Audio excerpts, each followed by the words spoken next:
All right. Well, welcome back, everybody, to the Business Roundtable Podcast. I'm one of your hosts here, David Carr, of Steward Your Business, where I help business owners and their teams focus on overall engagement and organizational health.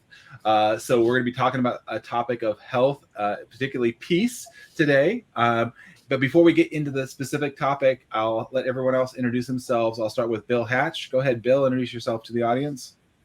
Hi, my name is Bil Hatch. I am a leadership guide and podcaster. I host the weekly show Not Quite After Midnight, and I co-host a couple of other podcasts each week, and just having some fun. Yeah, we're great to have you back, Bill. We have Stacey Kinoshita back this week, which is awesome. Stacey, would you introduce yourself?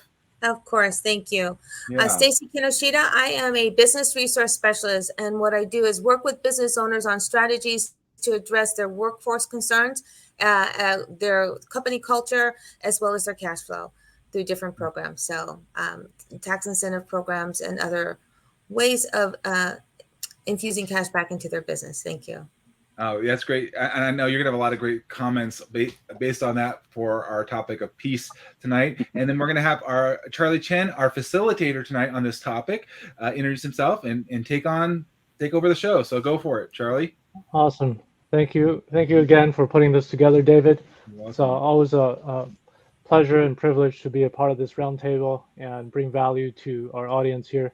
So my name is Charlie Chen. I'm the cybersecurity specialist of the group here, and what I do is I work as a chief experience officer for Intelisys, where our focus is delivering a world-class client experience, and most importantly, that peace of mind. So this is a perfect topic during this time, the holiday seasons, bringing peace on earth.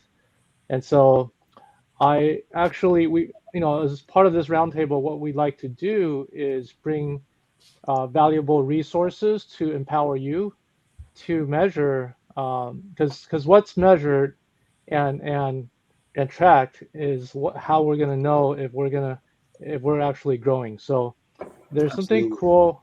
Yeah, absolutely. So there's something cool when it comes to peace, like, are you at peace? That's very vague and subjective, right? So there's actually a cool resource that we're going to dive into, the high points. It's called the Peace Index Assessment. And so the Peace Index essentially talks about 5 different key areas in your to be able to help you assess, whether you're at peace, where you stand with that.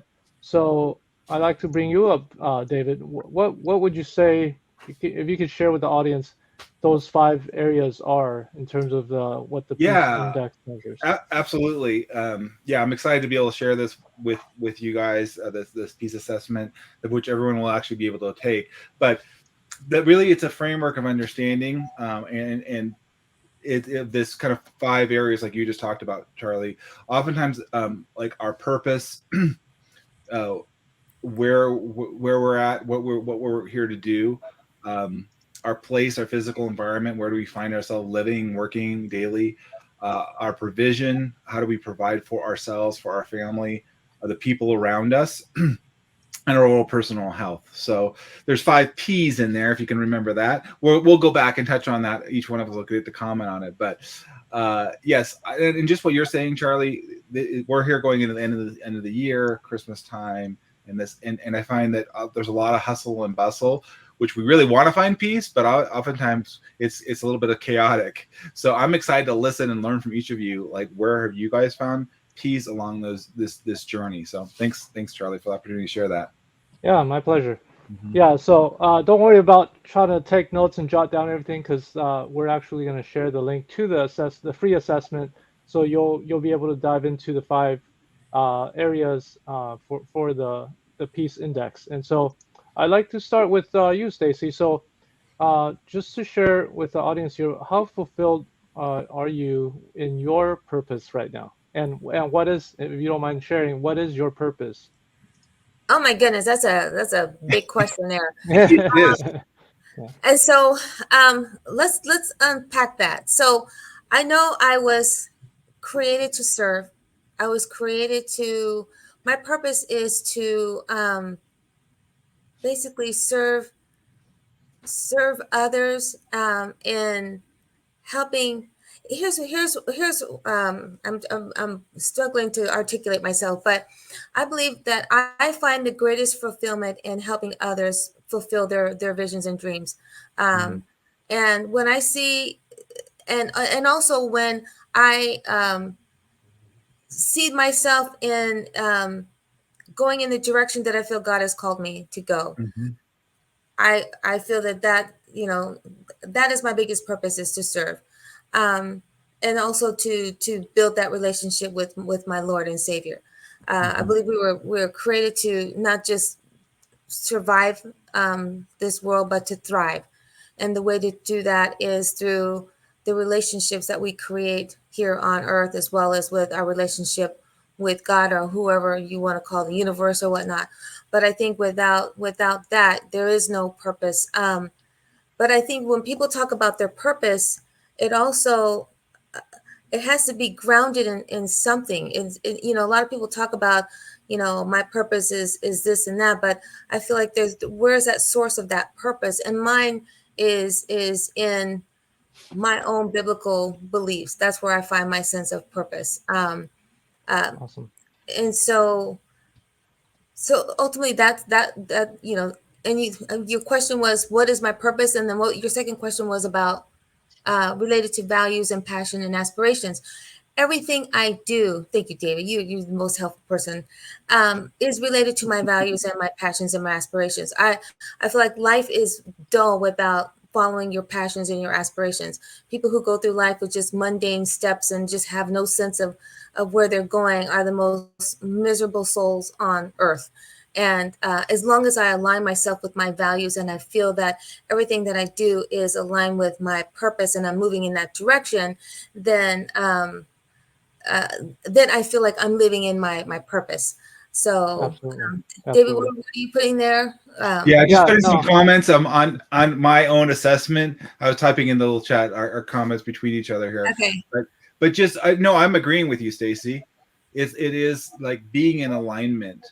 But oftentimes, sometimes, here's the reality, though. I think where we get out of peace, for me, is we get disconnected from our values or our passion, and we do things that are not in alignment with those things. Right. We lose our aspiration, or we lose our motivation or inspiration, and then our peace goes down, in my experience. But sometimes we don't realize that, because we're just like, oh, do the work. I'm in this thing. I'm in this thing. We're in the grind. Right? Yeah. And before you know it, you're like, oh man, why do I feel off? Like you're saying, Stacey, that's where that's a big question. You're absolutely right. But that was like, how do we get paying attention to those things when we're out of alignment? Right. It's like a car. You drive a car, right? If it's out of alignment, it starts to drift, right? It doesn't stay, because something's happened. It's got off kilter. Yeah, I think that's where we lose our peace, is can we pay attention to that? And sometimes it's not a huge, it's not like, whew, it's just, okay, just got to move it back a little bit. Right, Stacey? Right. And I don't want to dominate the conversation, but I do want to add to, a lot of times we look at this sense of purpose as here's the purpose. But again, if you've got to look at the different areas of your life, and I think the assessment also breaks that down is what is your purpose with your family? What is your purpose in the different areas of your life? And I think when you don't focus on the specifics, the smaller picture, the big picture looks chaotic. For example, if your purpose is to serve others or to help, others fulfill their dreams, and you're living a life where you're eating junk food and you're not exercising and you're not doing anything, you cannot fulfill your purpose if you got a body that's broken down, or a mind, or if your mindset's always negative and you're constantly depressed, and and you don't work on those different areas of your life, or how you view yourself and how your self-esteem is low, and all of those things, we don't look at that as that is all part of the smaller pieces that make up the bigger picture. And you've got to pay attention to all those different little areas, because that ultimately is going to give you that sense of fulfillment, that you are actually living in your purpose. And so I think that's where we fail. And when life starts to get chaotic is when we think, okay, I'm here to serve. I mean, I've met people who they believe that they're here on earth to serve God, and all they do is go to church. But there's no balance in their life with their family. They don't spend enough time with connecting with their loved ones. Their health has deteriorated. There's, and so it's easy it looks like a glorified phrase. Oh, I'm living in my purpose. But really, when you break it down to all of the specifics, are you really in alignment in all those different areas of your life, or at least close to being alignment? And I think that's when people actually feel the most fulfillment and the most peace in their life, because they know that they're moving in alignment with their purpose and their values and whatnot. So I'm gonna let somebody else speak. Absolutely. Yeah. We're getting excited. Thank you for sharing, Stacey. And there's a reason I started with purpose. It's definitely the North Star that we want to align all the different areas and different aspects of our lives to.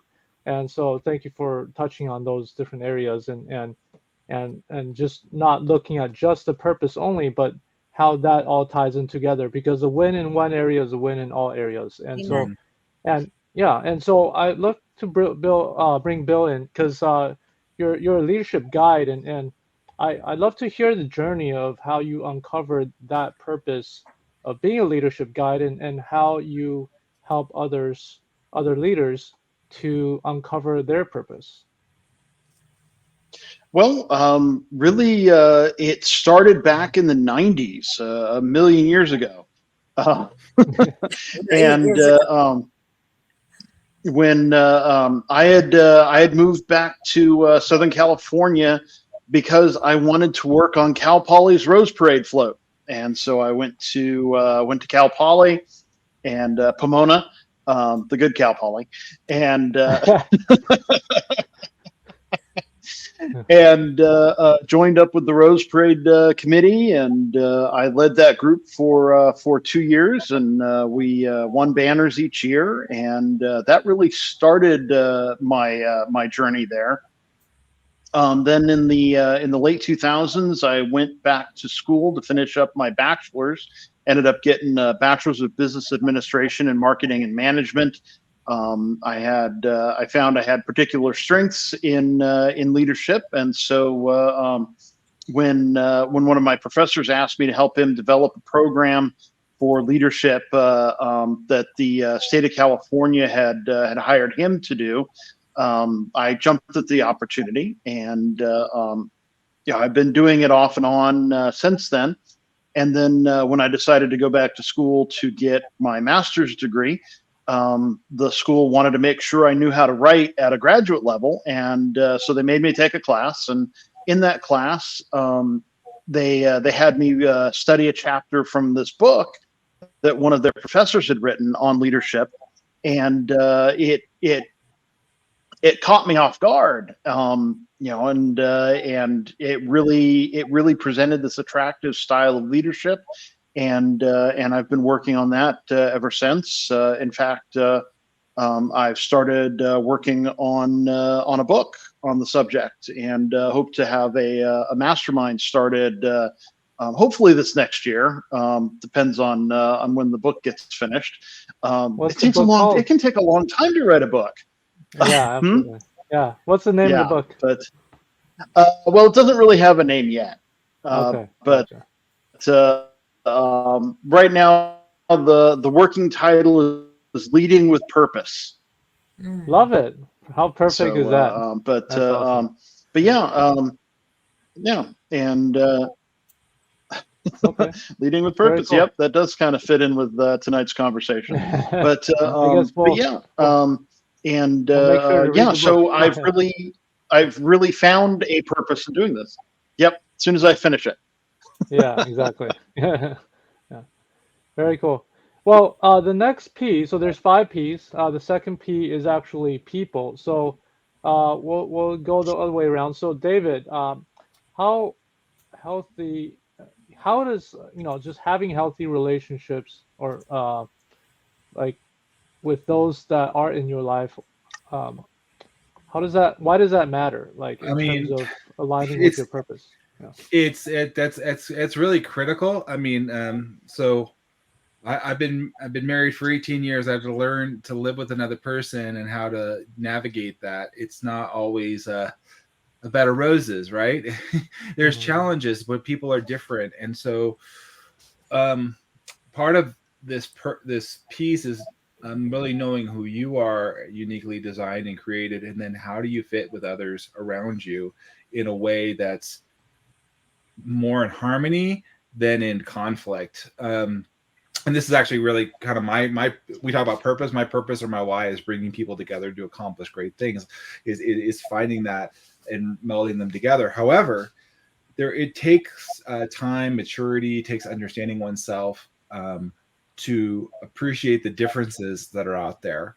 And oftentimes we've talked about like your leadership voice in the past, for example, certain voices or certain ways of being can be irritating, can be frustrating to others on the team. And you're like, why do they keep showing up that way? Why are they doing it this way? I don't get it. I'm frustrated. I understand it. So what happens, I found, Charlie, is that we allow others people to rob us of our peace, if you will. We choose that, honestly. If you think about it, we're actually choosing that. We're allowing that to happen. And so this idea of who are in your life, who are you allowing into your life? Who are you, being a part of? What are you opening yourself up to?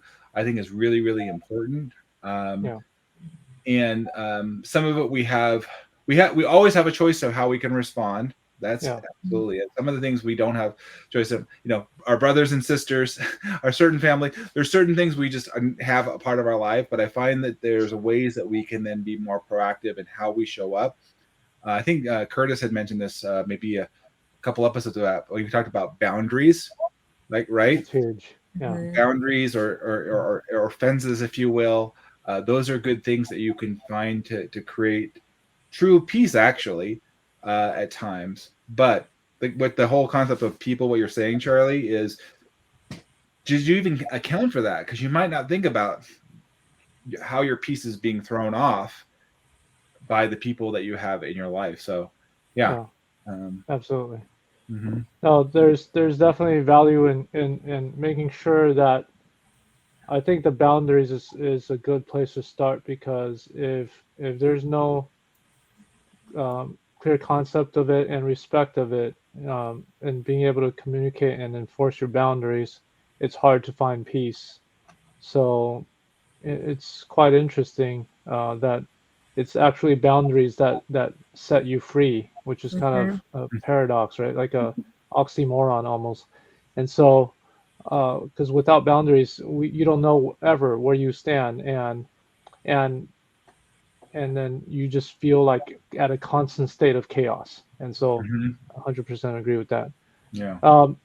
Bill. So, in terms of just other ways, like being the leadership guide that you are, like, how do you develop, how do you coach leaders in terms of how to manage those interpersonal relationships, how to enhance that, how to identify, different breakdowns and work through, right? Because conflict resolution is not something that we grow up learning about in school. And so we typically, just allow our physical wiring, like our archaic wiring as human beings of fight, flight, or freeze.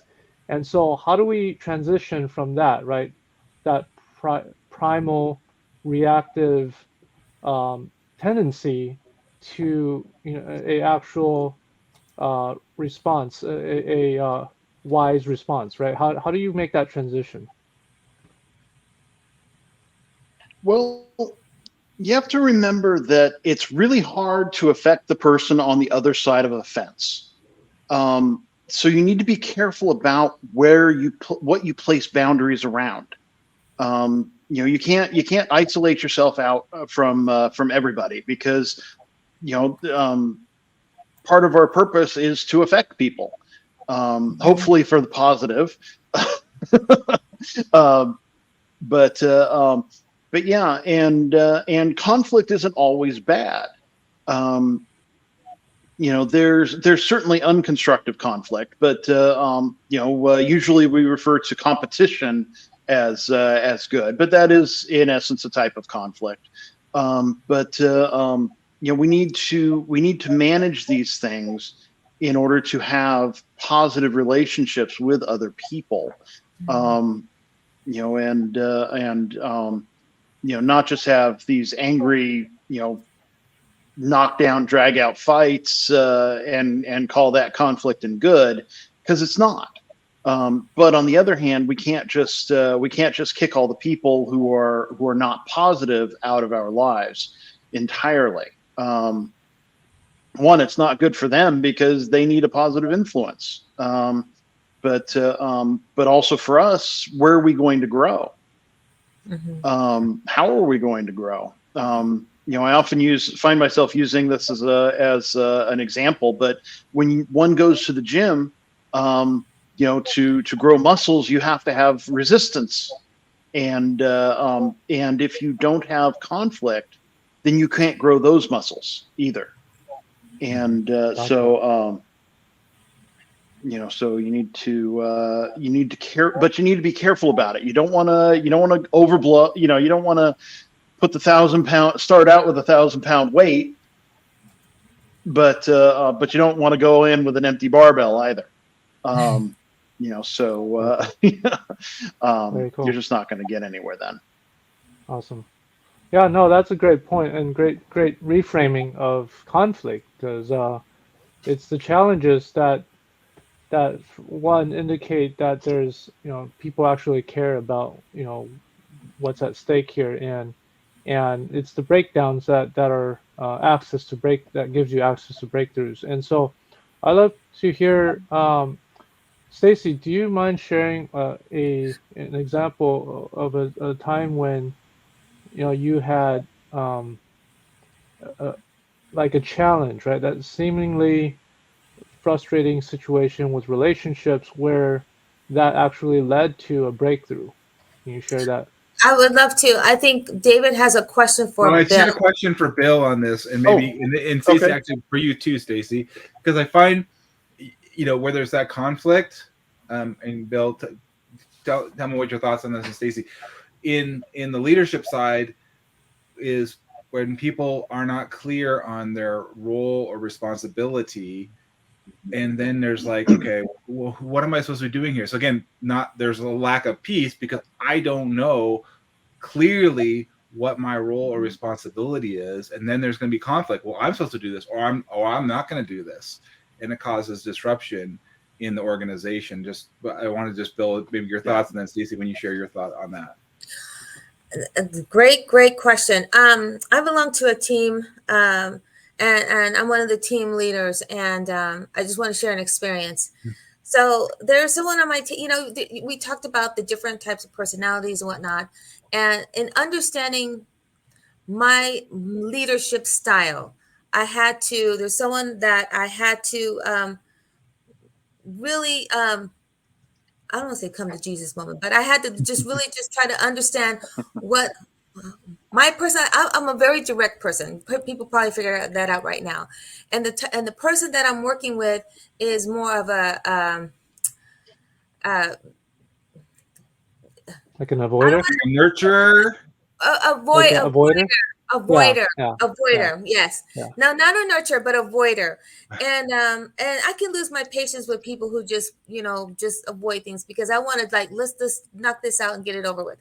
And so there was a time when this person actually in front of the team accused me. What was that person on the leadership side actually accused me of being dishonest? And this is not even.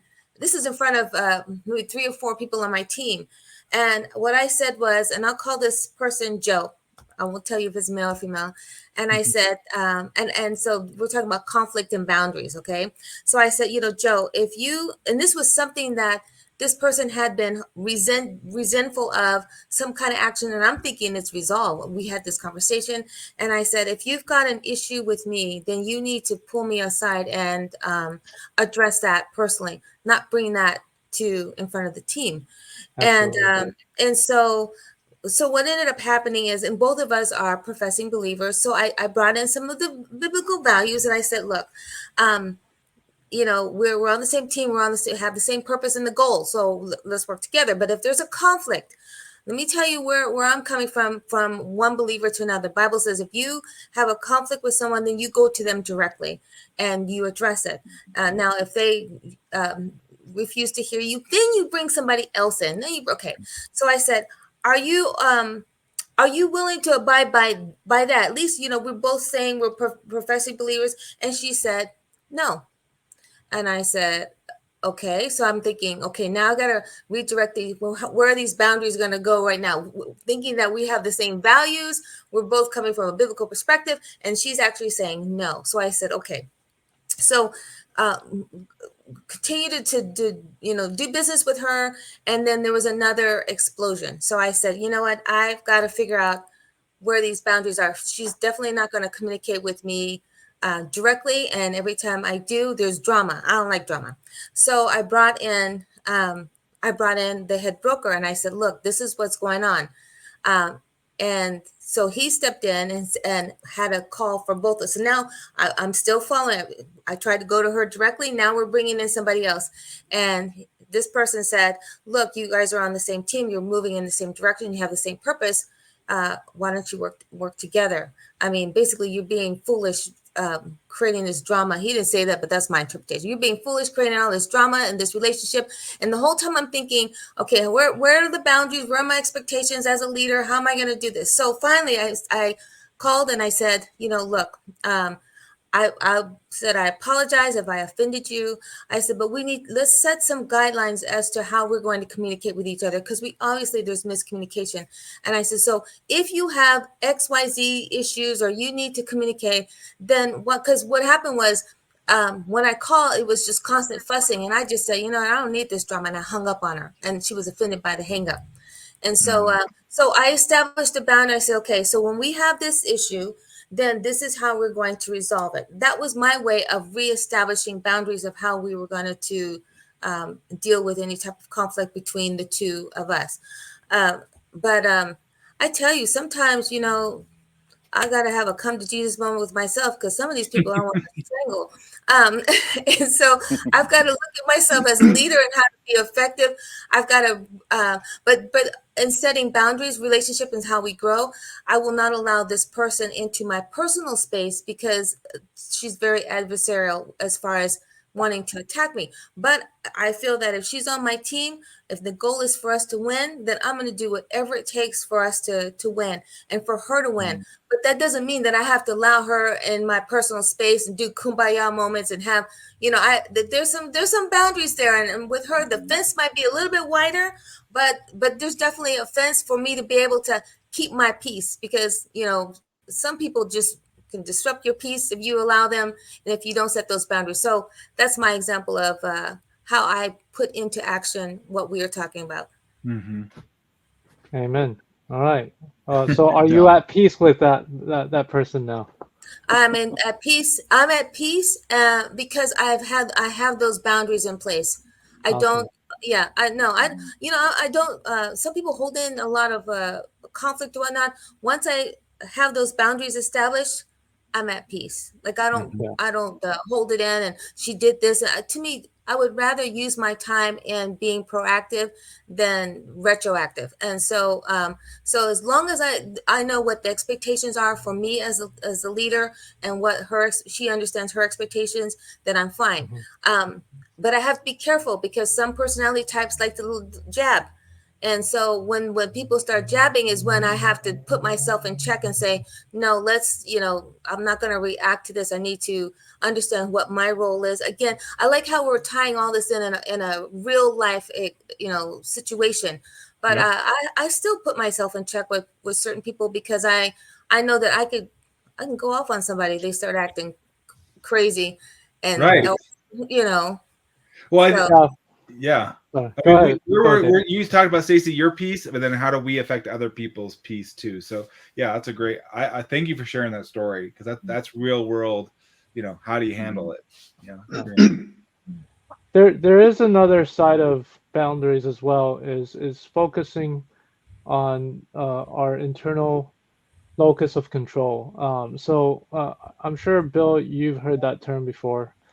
So can you elaborate more about that? And if obviously, basically, my understanding of it is basically focusing on what we can control within ourselves, as opposed to focusing on how we feel and determining how we feel based on what's happening outside of us, which we don't have control over. That's the flip side of boundaries as well. So, Bill, do you mind sharing a little bit about that? Sure. Well, we do have to know what we actually have control over. There in the end, it turns out we have very little control over a lot of things, and trying to control those things is just going to lead to frustration, a lack of peace, and how's the old prayer go? Lord, grant me the wisdom. How's it go? The peace, the wisdom to know, right. to know what I can control and what I can't. Exactly. But exactly. Right, and so we definitely need to work on that. But the focus of control, really we need to control ourselves, because we're really the only thing that we can control. Our behaviors, our responses, and how we act toward others. Stacey's certainly brought up a lot of biblical, so I'll go ahead and bring up a little more. Paul said, "Inasmuch as it is up to you, be at peace with everyone." It's not as much as it's up to them; it's as much as it's up to you. Yeah. And the focus of control really needs to be inside. I think. Because trying to control others is a losing battle. Yeah. Well, and can I just elaborate on that? Yeah, when absolutely. you have a type A personality, there's some control issues, trust me. And so, I want things done, and I want it done right. I want it done now. And what I've learned is that, the challenge I have is that if everything rises and falls on leadership, and so if it goes wrong, it's the leader's fault. If it goes right, the leader's fault, everything. So, there's a point in time where you realize, I've got to take responsibility for it, but you understand that there's some things that are out of your control. And when you realize that I've done everything in my power to, at that time, and made the decisions based on what was best, there's a time to let go and just say, and be at peace because I did what was right or made the best decision at that time. Did it create some chaos? Probably. Was it the absolute best decision for the company? Maybe not. But at that time when I made that decision, I had to make that decision and be at peace at it. So sometimes just letting go of control and just understanding that you do all you can do. I think was it Jim Rohn says, all you can do is all you can do, and all you can do is enough. And sometimes you have to accept the fact that it has to be enough, because that's all I have to give, even though there's chaos. So, and I think that's part of being at peace with yourself as a leader, is just doing all you can and being at peace with that decision. So, yeah, absolutely. I mean, people are complicated, right? Including ourselves. And so we are difficult, and so are other people, and understanding the differences is what's going to help us give us that peace. And so the other side, the next P I'd like to dive into. So we have purpose, people. Now we got place. So David, I think you're the perfect person for me to start with on this. How does the environment, right, having the right environment, increase or decrease your sense of peace and balance? Yeah, this is a great one. Well, for those of you that don't know, before I started the Steward Your Business, I've actually worked in the environment as a biologist for over 20 years. And so I'm big on the natural world and our human world. And oftentimes, actually, you think about that.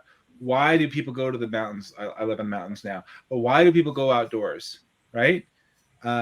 Because they need some quiet, they need some peace, right? You heard about like go to the mountaintop or go out and walk in the garden. There is actual there's scientific evidence actually that supports this about how our minds and our bodies recharge. And so I really get excited about this part, Charlie, because this is one that we can be very intentional about wherever we're at. We can, we can look for ways where we can make an ideal environment that helps us be more successful. This could be in our office, our physical space, the things around us. And it literally puts us in our mindset of each of these things can contribute or detract from our peace.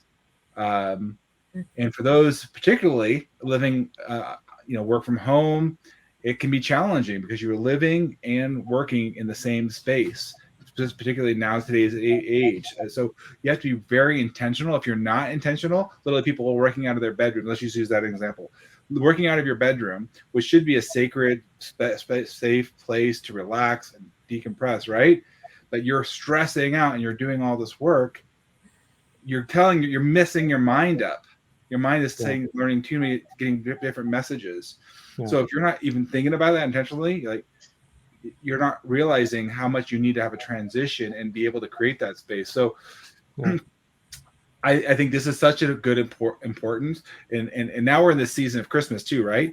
Look at the environment around us. People love Christmas decorations, all these things around us because it creates a certain feel and environment, right? Yep. And when this is gone, it's a different experience, right? You're like, well, this feels different. It looks different. I'm giving you an extreme example because we don't have that most of the rest of the time of the year. But that is just so fundamental to me, to understanding your place and your physical surrounding and the way you live.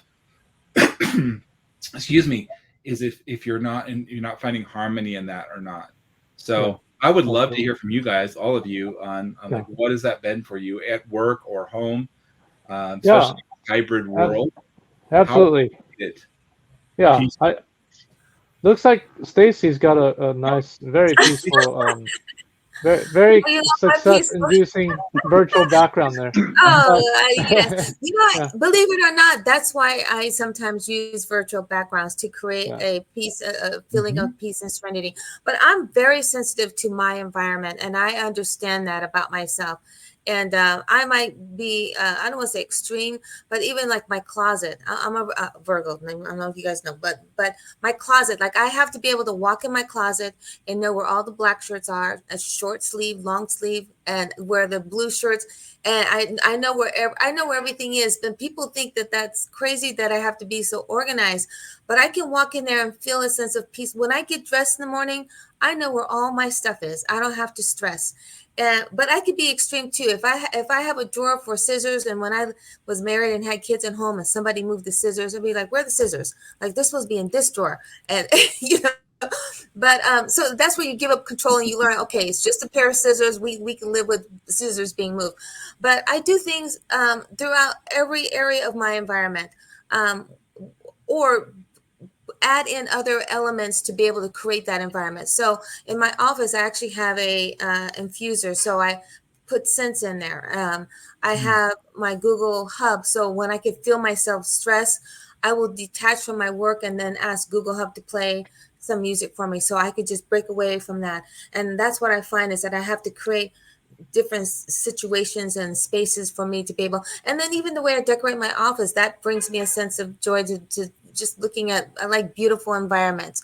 At home too. I mean, someone, when I moved into this apartment, said, well, why don't you put your TV in your bedroom? I'm like, I don't want a TV in my bedroom. I want my bedroom to be a bedroom.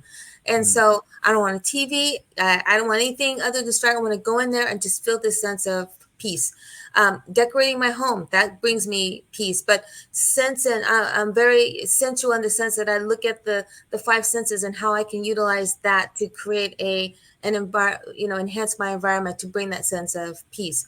But it also could be, like a lot of noise. If I'm around a lot of people and there's a lot of drama, just removing myself from that drama and just finding a quiet place where I can just calm my mind, and that again puts me in a calmer state of peace. So for me is working with my five senses and my environment to create that space. Absolutely.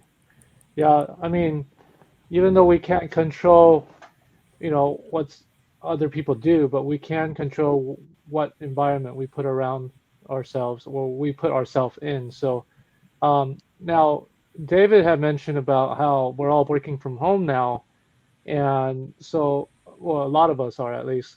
And so I'd love to hear, Bill, how have you been able to separate, because you obviously have a different podcast, you have different projects, you're writing the book, you have obviously your personal life as well, and then we're always just living. No, I don't have one of those. So yeah, exactly.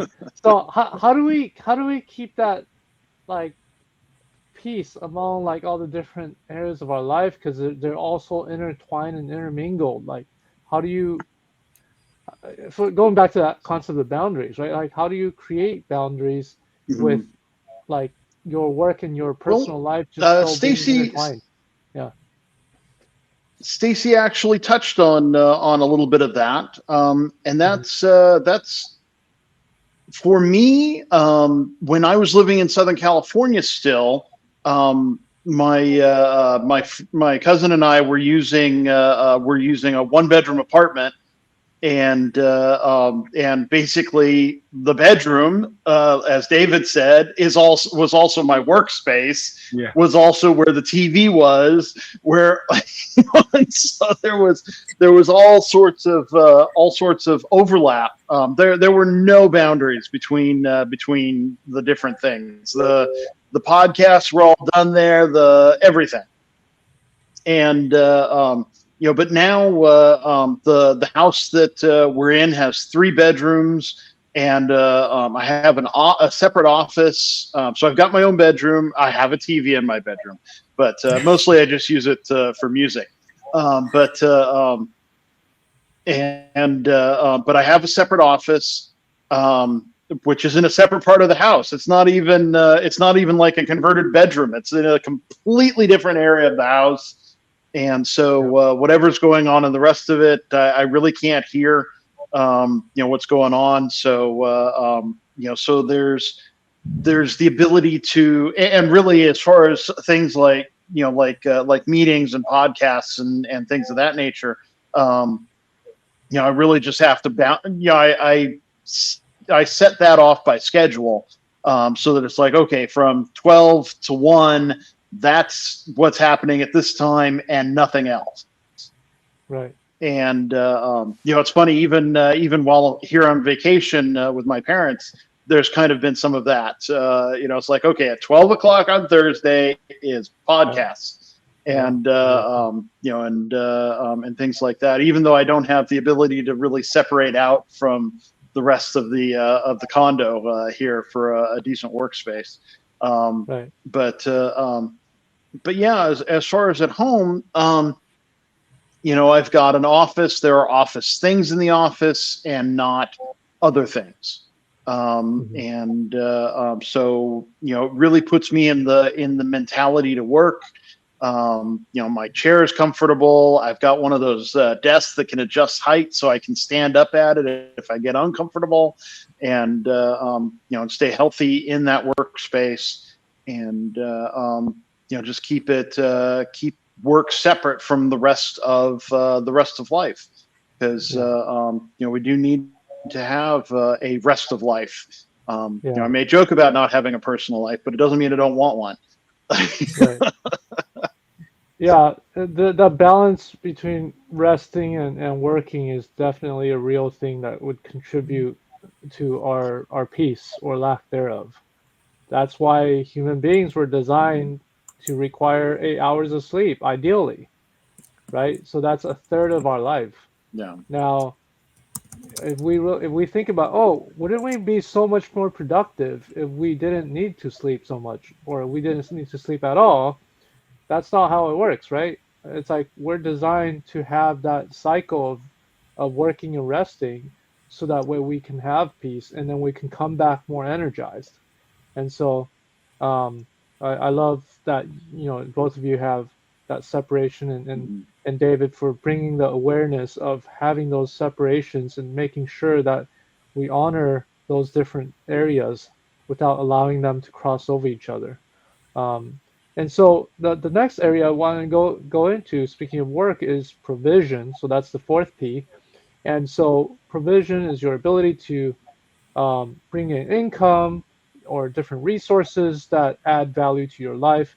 And so I guess we'll go back the other way. So Bill, in terms of provisions, right? Like, how does financial provision, or lack thereof, how does that impact or affect your peace?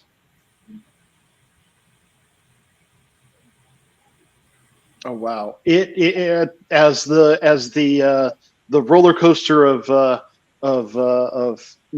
tide of financial success ebbs and flows. It has certainly affected my peace. Money can't buy happiness, but it can certainly rent it. No, seriously though, it's not having money is stressful, because where's the next payment X coming from?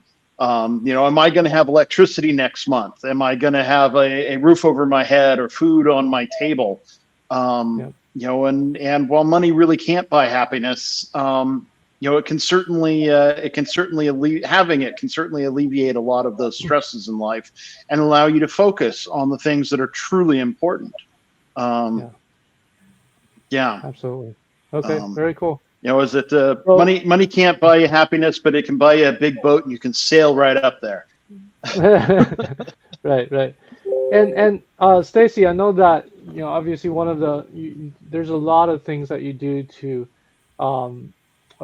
stand for and to different ways that different platforms that you use to serve people, to fulfill your purpose of serving. And so one of the ways that I know of is helping people with financial literacy. And so this fits in really well with this fourth P of provision. So why is it that you chose that the folk that as a vehicle for you to fulfill your passion, your purpose, and why is that such a big thing that impacts our peace? Our peace. That is a great question. I want to put in a comment. Entrepreneurs are people who serve. We're here to solve problems for people. And that's a great way that we serve humanity, serve our families, serve in many ways. I was a business owner. I owned a learning center, and that was one way that I served in providing employment opportunities and helping people achieve their educational goals. I chose this particular platform. I'm talking two separate ways. One is as a business model. I chose it because I believed that I could make a great impact. One is that I had a successful business model that I could use to be able to rebuild my life. I closed my learning center and started this business. So one was, again, the choice was the business model. But the reason why I'm passionate about the crusade of financial literacy is because I do believe that there's an injustice in our country, that there is a lack of financial education, and that the financial industry really takes advantage of our ignorance. And when I see so many people and so many families impacted by that, it ticks me off. I could say a few other words, but you know what I mean. It ticks me off. And so, my background was in education. And so I think, people say knowledge is power, but knowledge is nothing without applying. You've got to be able to apply that knowledge. And one of the reasons why I feel I make a great impact in serving is because I believe in educating people, not just selling them a product or whatnot, but educating people so that they can make educated decisions on where they want, what they want to do to create generational wealth or impact the next generation. I feel like what I do impacts not just the current generation, but generation after generation. If I can change the mindset or inspire this current generation to start saving and look out for the next generation, now we can create more Rockefellers. Not that everybody's going to be that, but you know what I'm saying? The reason why the Rockefeller family is as well off as they are is because generations past looked out for future generations, and they educated the future generations, or set up a way for the next generation to benefit from their hard labor. And I feel like a lot of us work so hard to support our families, provide for our families, but I think there's something bigger in setting your family up for generation after generation. And that's what I do, is empower people to be able to do that. But it's got to start with one family at a time. So I chose that because I feel like that where we are in our country, pretty much we are just lost when it comes to money. We're the wealthiest country in the world, and yet probably 95% of us don't know principles about money or how money works. So we're just been treated like suckers, people who just, and that has to stop. That has to stop. So that's why I'm passionate about what I do. Did we lose? No, he'll be right back. Yeah. Okay. Yeah. So that's why, I'm passionate about what I do. And I believe it does. It not just serves the individual, but it serves families, it serves generations, and it serves our society as a whole. So. Absolutely. No, I absolutely think it's definitely the gap, right, between the wealthy and everybody else is just so huge, and it starts with the mindset. It starts with that vision of thinking long term rather than just the immediate now. Exactly. Yeah, exactly. Absolutely. Yeah. Well, I wanted to bring you in, David, as well on this before we dive into the last piece is the provision part, because I don't believe provision is just about like the financial, because oftentimes we're so hammered by society and our upbringing that the only two areas to focus on is your career and your finances, and so there's like 10 other areas that lead to a balanced and peaceful life, and the North Star being the purpose, of course. And so in terms of provision, I've tried to live by this. I don't know who said it, but there's never a shortage of money. There's only a shortage of ideas. And so the amount of money that you earn is in direct proportion to the value that you bring to the marketplace. So, Absolutely. With that context, like how would you say, our audience can tap into some peace of mind or just find peace in terms of provision when they're like I'm up to debt my eyeballs, with all these payroll, all the expenses of running a business. Like it's just a real gut check. That's how many business owners would call it. So how would you say, how can we shift that, right? Like when we're in the weeds, in the trenches of building our business, how do we find that peace from a mindset standpoint? Well, okay, so if we're in just putting ourselves in that place, like you said, of stress, loss of peace, Charlie, I'll use another driving analogy or story. If you guys are ever driving, and I'm up in the mountains where the snow covers the road, and you see a pothole, what happens? Do you drive toward the pothole and crash into the pothole? Oftentimes people put eyes in the pothole, right? And they go bam, because they're like, oh my goodness. So what it takes, Charlie, is there are potholes. It's inevitable, right? They're going to come. It's not if, they are. The reality is, if you're in the pit, is you've got to go. I think Winston Churchill said this: if you're in hell, keep going. You got to get through it, right? Yeah. So, but what are you focusing on? Right. That's really the question. What's your desired story or your vision for the future? And for what I found, you talked about mindset, Charlie.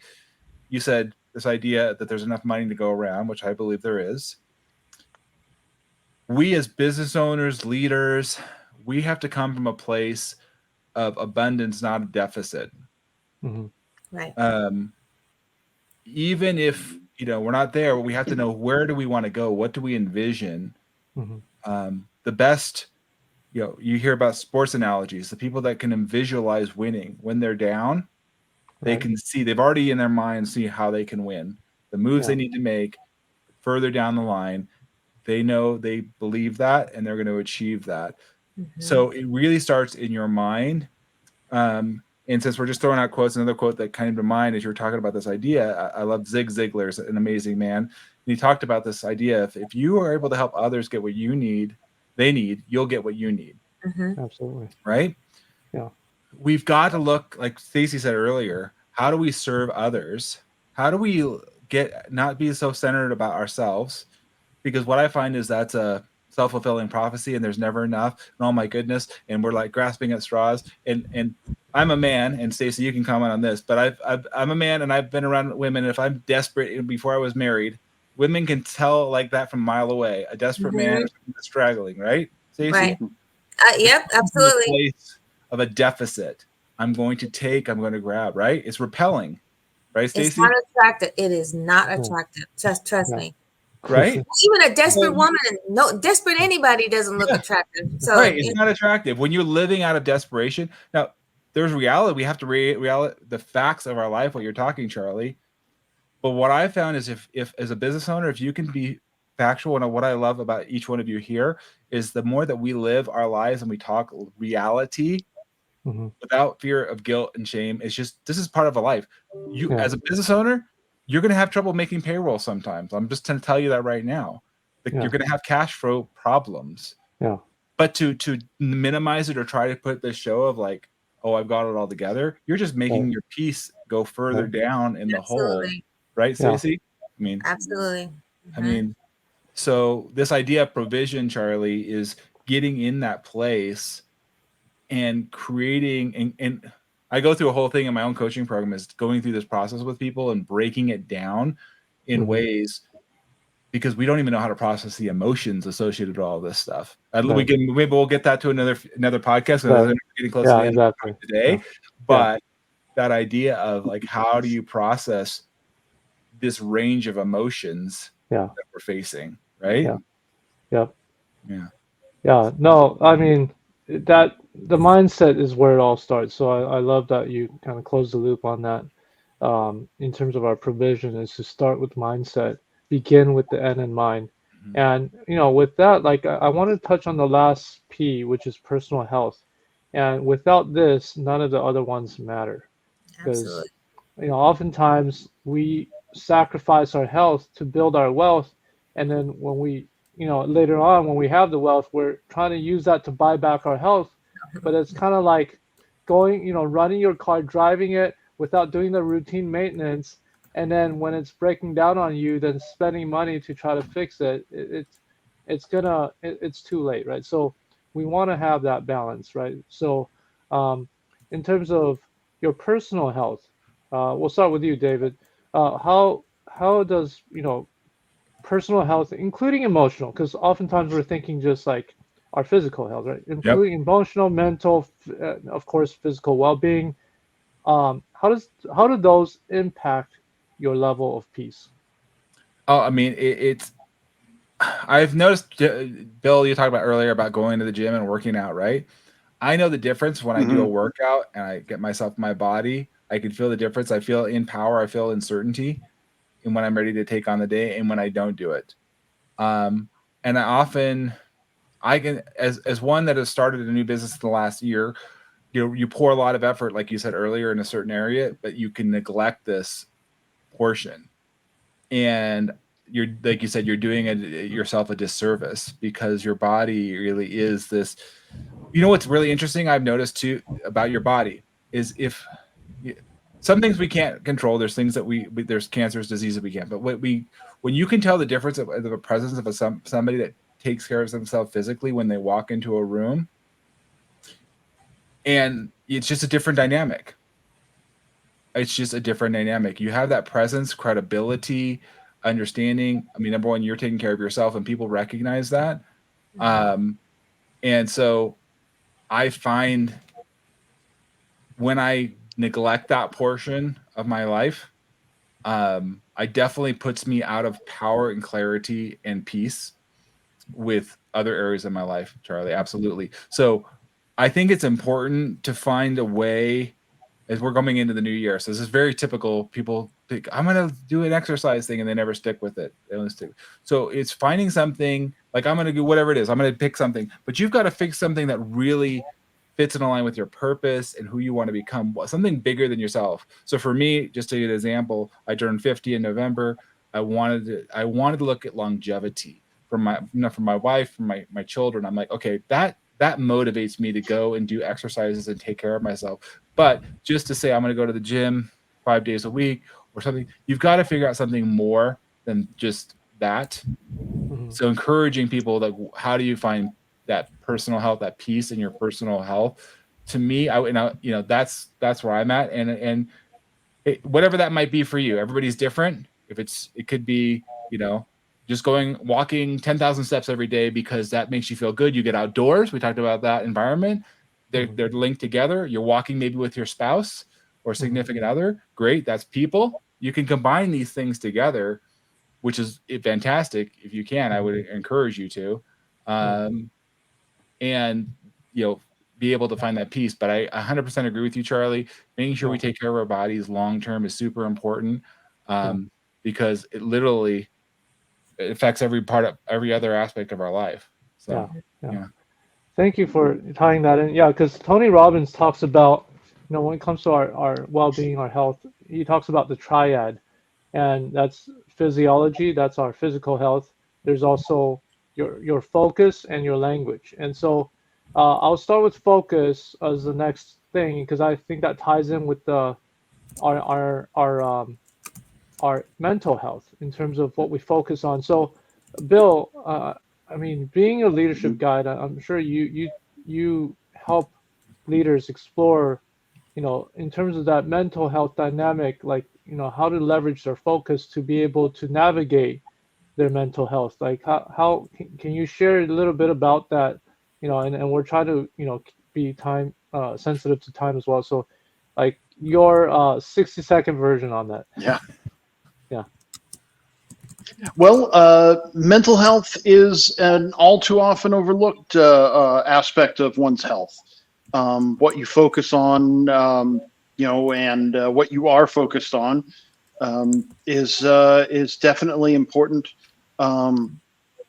because if you, like any other unhealthy part of yourself, if your mind is unhealthy, then that's all you're going to be focused on. Once that becomes a problem, once it's no longer manageable, then you really have to get help, and it's going to be too late for a while. If you'd taken proper precautions, then I think it would have been a lot easier to maintain, to manage yourself. Yeah, the mental health is tricky. It can become your own prison, right? So, it's huge. Sure. So, that last leg of the triad is so we have physiology, how we use our body, position our body, and take care of our body. Our focus in terms of our, taking care of our mental health. Lastly is language, and we don't realize this, but language is a phenomenon in which human beings experience life through. And the biggest thing, like, as much as we like to think we're creatures of logic and reason, we're not. We're creatures of emotion. And we use logic and reason to justify whatever choices that we make based on emotion. And so if we can just get real about that and get in touch with our emotions, and that's why the language part is critical and contributes to that area. It's quite interesting. Every leadership meeting that we have at our company, we start off identifying our mood. We have a mood meter. It's got, like, I don't know, maybe 50 different emotions, so we can actually identify what we're experiencing and explore that. So Stacey, can you share a little bit about like how you've been able to leverage like language, right? The language that you use to talk to yourself, the language that you use to communicate with others, to be able to align with and be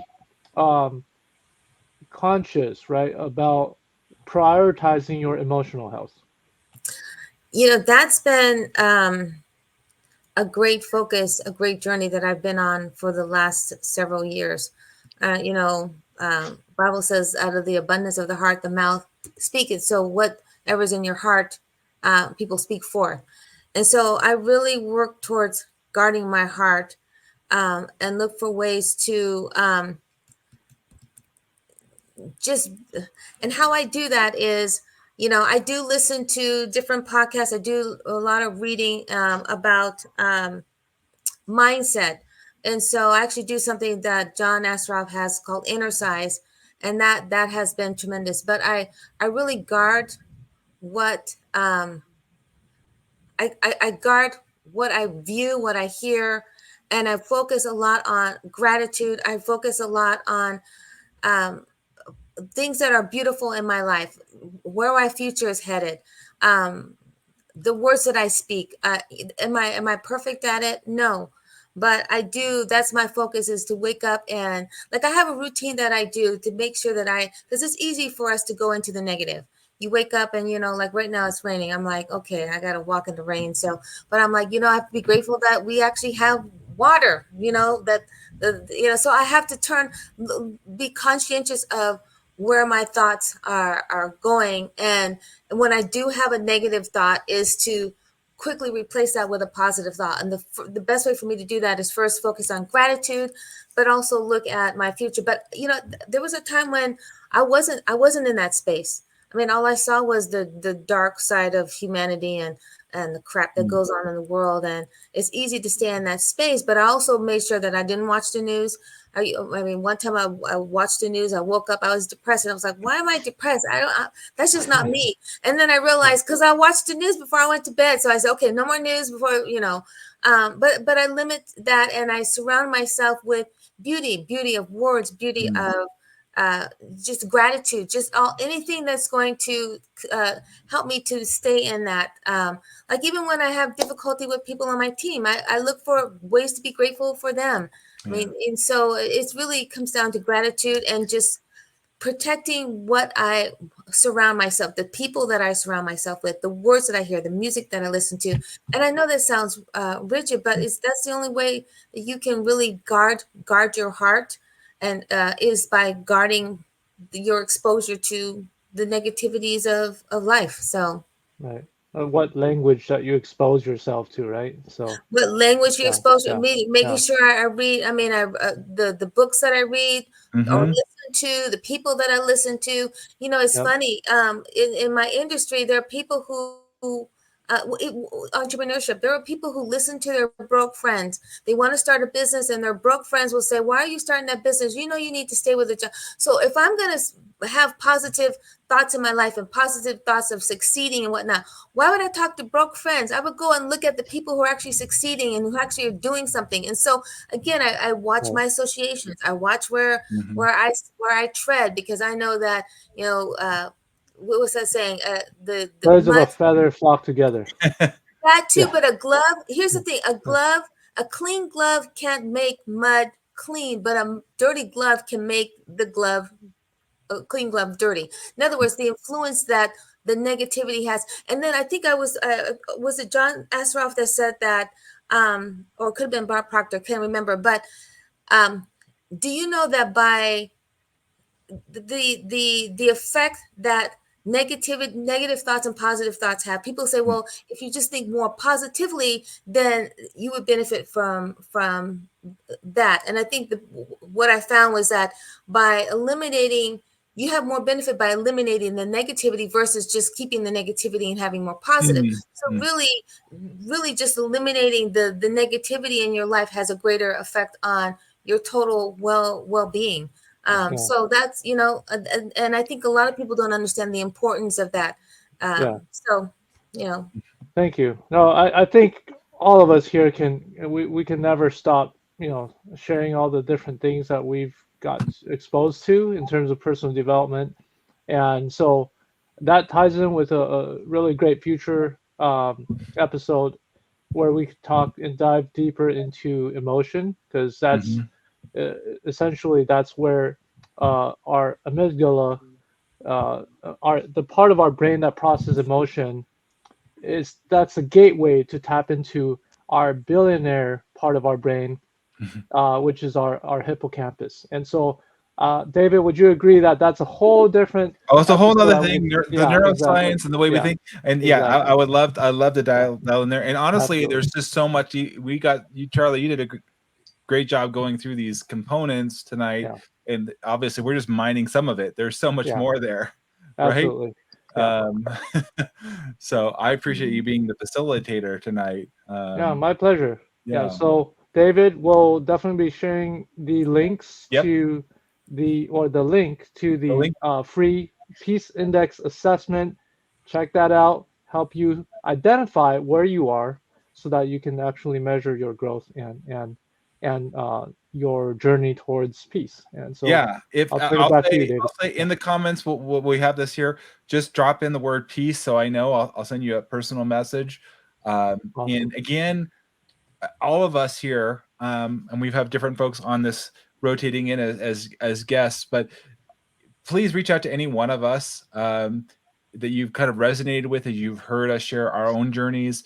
We're all on our own journeys here, helping and sharing, like you said, Charlie. We have our unique experiences in particular areas of business, but the whole purpose of this Business Roundtable podcast is to provide you context, understanding you're not alone as a business owner or leader in your organization, right? And that there's others out there that you could say, hey, can I just pick your brain a little bit? Understand, like, how did you get here? What worked? What didn't work? We're not here. We're giving back. That's what this is. This is a time of season, right? Of giving and gifts and providing. This is not a cost thing. This is about, we want to give back value and knowledge, and hopefully you find it useful. And if honestly you find something useful, there's a way for us to work together. We love that, but that's not our end. Our end goal here is really to help you. And like you said, Stacey, to serve, which I love that. We're here to really serve you. And so I appreciate each one of you guys taking some time out tonight. Charlie being our facilitator right here before the holidays. It gives me a lot of peace, and I'm thankful for each one of you. Maybe we just do one quick moment, because I think this is a good peaceful time. Just say one thing that you're thankful for as we go at the end of the year that really truly brings you peace. We'll start with Bill, if you wouldn't mind sharing, Bill, and then we'll go with Charlie and Stacey, and I can close us out for the night. So Bill, what are you thankful for? What brings you peace? I am thankful for my family. I know, just the total Sunday school answer. You're right there. You're living it. Beautiful. How about you, Charlie? For me, it's actually boundaries. That's what's, like I said earlier, boundaries have set me free. I'm grateful for boundaries. That's what's given me peace, because I was so clueless. That was such a remote concept. And so I had none, or I had weak boundaries. I would think other people's happiness is my responsibility. And that's not the case. If that was the case, I would never find peace, right? So, So I'm so glad that this year I came across a boundaries class. And so anyway, that's a whole separate. That could be a whole other. Another podcast, Charlie. I think we're building some episodes, future episodes. So stay tuned. How about you, Stacey? What are you thankful for? What brings you peace here? Where I am in this season in my life, I'm grateful for the associations that I have. I have some pretty incredible, not just leaders and mentors, but just people that are there to love me and support me. And just even, this group here, I feel like that we grow in relationship. And so I feel like I'm in a period of strong growth right now. So I'm grateful for that. That's wonderful. Well, thank you guys so much. We will be recording again. So stay tuned for our next podcast. I'm posting it on YouTube, and we'll be broadening our broadcast so others can reach this message. If it resonated with you, please share this with others, encourage others to listen, follow along. We welcome your feedback on other ideas and topics. But until then, we wish you a wonderful Christmas season. Happy New Year. Thank you guys for joining us. Thank you, David. Thank you, Bill. Thank you, Charlie. Peace. Thank you, Peace. Stacey. Thanks, everybody. All right. Bye. Happy holidays, guys. Bye.